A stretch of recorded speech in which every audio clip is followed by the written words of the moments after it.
আমরা যেখানে দাঁড়িয়েছি, আমার প্রিয় দোহারবাসী এই জায়গাটার সাথে অবশ্যই পরিচিত যে দোহার পৌরসভার আজকে অত্যন্ত দুঃখজনক এই বর্জ্য নিষ্কাশনের জন্য প্রপার কোনো ব্যবস্থাপনা নেই এবং প্রপার কোনো ম্যানেজমেন্টও নেই।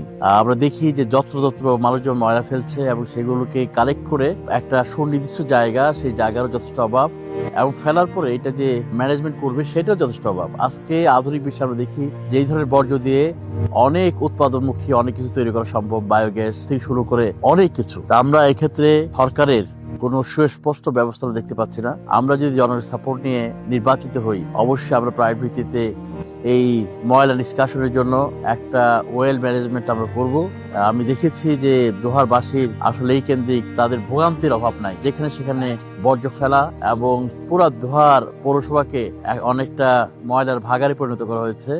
আমরা তার আশু সমাধান চাই এবং সেক্ষেত্রে এই ময়লা নিষ্কাশনের জন্য সুনির্দিষ্ট ব্যবস্থা, সেটা প্ল্যানের আলোকে আমরা সুনির্দিষ্ট জায়গা তৈরি করব এবং এটাকে মোটামুটি একটা যাতে সরকারের একটা ইনকামের ব্যবস্থা হয় সেই ব্যবস্থা আমরা করবো। ধন্যবাদ।